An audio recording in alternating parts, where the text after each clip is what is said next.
এখনো বেতন হয়নি, ঝুড়ি কোদাল ফেলে পুরসভায় বিক্ষোভ সাফাই কর্মীদের। বাঁশবেড়িয়া পুরসভার chairman Tapas Mukhopadhyay, vice chairman শিল্পী চ্যাটার্জি সহ কয়েকজন কাউন্সিলর পদত্যাগ করেছেন ইতিমধ্যে। চেয়ারম্যান চলে যাওয়ার আগে সাফাই কর্মীদের জানিয়ে গিয়েছিলেন তাদের বেতন সময় হবে, তাদের জন্য 2 কোটি টাকা রাখা আছে। আগের মাসের 7 তারিখে বেতন হতো, তারপর মাস শেষ হয়ে গেলেও হয় না। প্রতি মাসে বেতনের জন্য বিক্ষোভ করতে হয় সাফাই কর্মীদের। বাধ্য হয়ে তারা গতকাল থেকে কাজ বন্ধ করে দিয়েছে। আজ বাঁশবেড়িয়া পুরসভার গেটে জড়ো হয়ে তাদের দাবি জানাতে থাকে।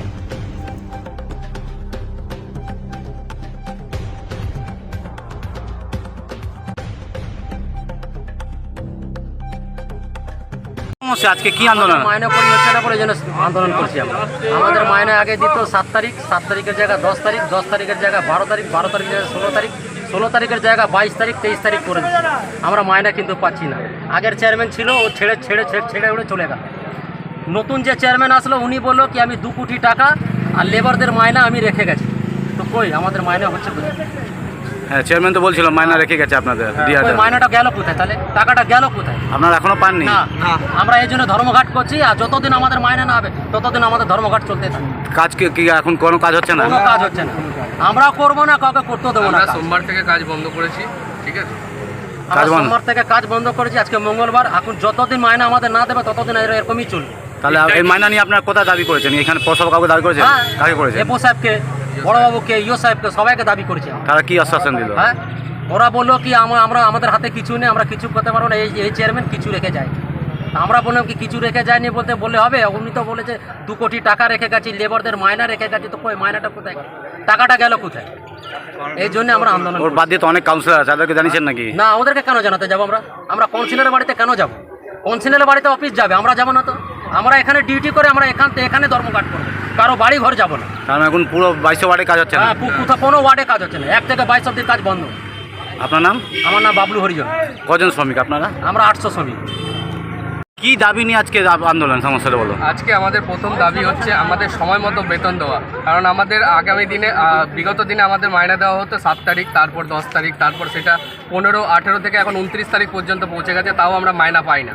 এখন হয়েছে 3-4 মাস ধরে এমন হয়ে গেছে, আমরা প্রত্যেক মাসে আমরা ঝামেলা অশান্তি করব, কাজ বন্ধ করব, তারপরে বলছে যে আমরা দেখছি মাইনা কোথা থেকে জোগাড় করা হয়। তা কিন্তু যেই চেয়ারম্যান ছিল আমাদের, প্রাক্তন চেয়ারম্যান, যেই এই রিসেন্টলি আমাদের ইস্তফা দিয়েছেন, তিনি বলে গেছেন জনসাধারণের সামনে আর আপনাদের মিডিয়ার সামনেই বলে দিয়ে গেছেন যে আমাদের জন্য আমাদের মাইনা পুরো টাকা রেডি করে রেখে গেছে, প্লাস আবাস যোজনার টাকা, আরও কিসের টাকা উনি রেখে গেছেন। তো যখন রেখে গেছেন আমাদের টাকাগুলো গেল কোথায়? আমরা টাকা পাচ্ছি না। আমরা অফিসে এখন কাউকে বলার নেই। তো ইও সাহেব আছেন, ইও সাহেবকে আমরা সবাই মিলে বলতে গেছিলাম যে আমাদের মাইনাটা কি হলো।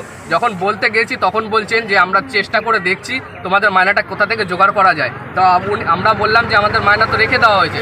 উনি তো বলছে কোথায় কোনো টাকা রেখে দেওয়া হয়নি, উনি মিথ্যা কথা বলেছেন, এটাই আমাদের জানালো। তো আমাদের টাকাগুলো কোথায় গেলো সেটা আমরা জানতে চাই না। আমাদের সময় মতো আমাদের মায়নাটা চাই। আর আমাদের এই বেতনে হচ্ছে না, আমাদের বেতনটা বৃদ্ধি করতে হবে। আমরা বেতন বৃদ্ধি আর সময় মতো 1 থেকে 10 তারিখের মধ্যে যদি মায়নাটা না দেয় আর যদি মায়না না বাড়ানো হয়, আমরা কোনো শ্রমিক কাজে যাবো না। এখন কত মাইনা দেয়? এখন আমাদের 6000 টাকা মাইনা ঠিক মতন কাউকে দেয় না। 6000 টাকা মাইনা, তার মধ্যেও রবিবার আমাদের ছুটির দিনগুলোতে কাজ করি না, সেগুলোর পয়সা কাউকে দেয় না। অর্ধেক ছেলের এমনি যেগুলো সরকারি ছুটি হয়, দুর্গা পুজো বলো, এই পুজো বলো, যেগুলো এমনি ছুটিগুলো হয়, সেই ছুটিতে আমাদের কাজ করি না, কিন্তু পয়সা দেয় না, এইগুলো হয়। আর তার মধ্যে অর্ধেক ছেলের পিএফ আছে, তো অর্ধেক ছেলের কোনো সুরক্ষা কিছু নেই। ঠিক আছে, যাদের পিএফ আছে তাদেরও ঠিকমতো টাকা জমা পড়ছে কি না কোনো খবর নেই। 2.5 বছর ধরে কোনো টাকা জমা হচ্ছে না, কিছু নেই, কোথায় যাচ্ছে টাকা জানিছি না। আর যারা আছে তাদেরকে অনেকবার টাকা কাগজপত্র জমা নিয়েছে, ডকুমেন্ট কী করছে জানি না, ডকুমেন্টস নিয়ে হয়তো উনুনে জাল দিচ্ছে আর রান্না করছে, কিন্তু আমাদের মাইনা, আমাদের কোনো সুরক্ষার কিছু করা হচ্ছে না, প্লাস আমাদের মাইনাই দিতে পারছে না। যখন বলছে আমরা মাইনাই দিতে পারছি না, তো আমরা মাইনা বাড়াবো কোথা থেকে? তো এরকম করলে আমাদের কি করে চলবে? 6000 টাকা মাইনায় আমরা মজদুররা কাজ করে বেড়াই, লোকের বাড়ির নোংরা ন্যাপকিন থেকে শুরু করে আমরা পচা গু সব আমরা ঘেটে বেড়াচ্ছি। তারপরেও যদি এই মাইনা আমাদের যদি না দিতে পারে, আমরা কোথায় যাবো? না খেতে পেয়ে মরে যাবো। তো এরকম করে বাচ্চারা স্কুলে পড়াশোনা করে, ওদের মাইনা দিতে পারি না, পড়াশোনার মাইনা, স্কুলের মাইনা, বই কিনতে পারি না, ভালো মন্দ খাওয়াতে পারি না। আর ওনাদের দেখুন সবাই ইংলিশ মিডিয়ামে পড়ছে, 4 চাকা গাড়ি করে ঘুরে বেড়াচ্ছে, আমরা একটা সাইকেল পর্যন্ত কিনতে পারছি না। স্যার আমাদেরকে দেখুন, আমাদের সবারকে আবেদন আছে যে আমাদের মাইনাটা ঠিক মতন দেওয়া হোক। আমরা আমরা আর কোনো দিকে যাব না, আমাদের মায়নাটা ঠিক টাইমে দেওয়া হোক প্রত্যেক মাসে, আর একটা এগ্রিমেন্ট করা হোক। এরমভাবে মুখে আমরা মানবো না, প্রত্যেক মাসে আমাদেরকে মুখে বলে দিচ্ছে, একটা আশ্বাস দিচ্ছে যে আমাদেরকে মায়না দিয়ে দেওয়া হবে। অর্ধেক ছেলের মায়না দিচ্ছে, তারা আন্দোলন থেকে ছেড়ে চলে যাচ্ছে, আর বাদ বাকি যারা রয়েছে তারা মায়না পাচ্ছে না, 3-4 দিন পরে পাচ্ছে। এরকম করে মুখে আশ্বাস আমরা মানবো না, আমাদের লিখিতভাবে একটা এগ্রিমেন্ট করা হোক আমরা চাইছি।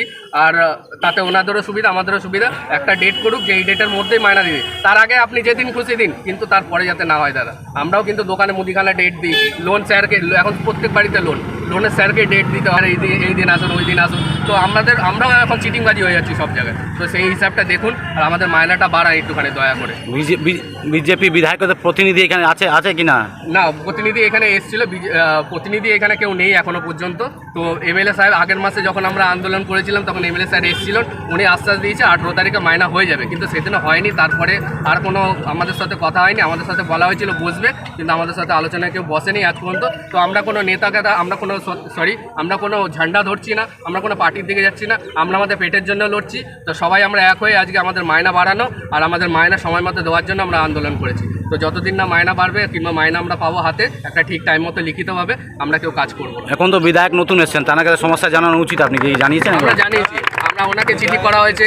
এর আগের বার যখন আমরা আন্দোলন করেছিল আমাদেরকে মগরা থানা থেকে বড়বাবু এসে আমাদেরকে হুমকি দিয়ে গেছে, আমাদেরকে জানাওনি যখন, আমরা কিন্তু যা কিছু একটা অ্যাকশন নিতে পারি। তো সেই ক্ষেত্রে আমরা আগে থানায় একখানে চিঠি করেছি, পৌরসভায় ইয়ে সাহেবকে একখানে চিঠি দিয়েছি, তাদের রিসিভ কপি আমাদের কাছে আছে, চাইলে আমরা দেখিয়ে দিতে পারি। আমাদের সমস্ত লেবারের সই আছে, এমনকি আমরা বিধায়কের কাছে, আমরা বিধায়কের সাথে ডাইরেক্ট আমরা যোগাযোগ করতে পারিনি। তো আমাদের যে এখানে সভাপতি আছে ওনাকে আমি দেওয়া হয়েছে চিঠি, উনি ওনার কাছে আশা করি খবরটা পৌঁছে দিয়েছে।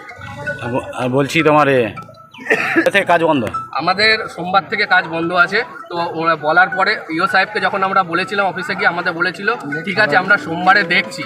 তো সোমবারে যদি দেখতেই থাকেন উনি, এখনও পর্যন্ত দেখা হয়নি যে আমাদের মায়না কোথায় আছে। তো আমরা চাইছি যে আমাদের মায়নাটা দেখুক কোথায় আছে, সেখান থেকে খুঁজে বের করে আমাদের দিক, যাতে আমরা চলতে পারি। তো কাজ বন্ধ থাকবে নাকি? কাজ এখন যতদিন না আমাদের এগ্রিমেন্ট করে লিখিতভাবে একটা মায়না ডেট আর এবং বেতন বৃদ্ধি হচ্ছে, আমরা কাজ করব, বন্ধ থাকবে কাজ। পুরো 1 থেকে 22 ওয়ার্ডে? 1 থেকে 22 ওয়ার্ডে সব লেবাররা মিলে আমরা এটা বন্ধ রাখছি কাজ। আমার নাম কি? আমার নাম নির্মল রাজবংশী।